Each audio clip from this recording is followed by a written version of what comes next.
aláwa tálà àyíbá wà mọ̀ríyábá aláwa tálà ìtẹ̀fẹ́ gbọ́dọ̀ rẹ̀ ti gbọ́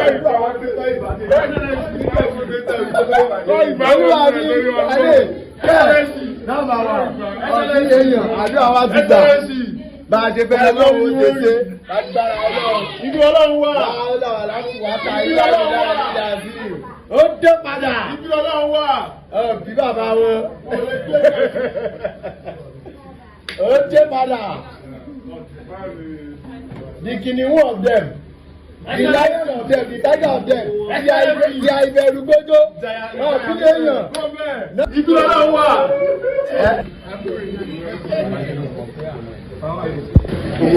Amin ya Allah. Amin. Illa billahi al-azim.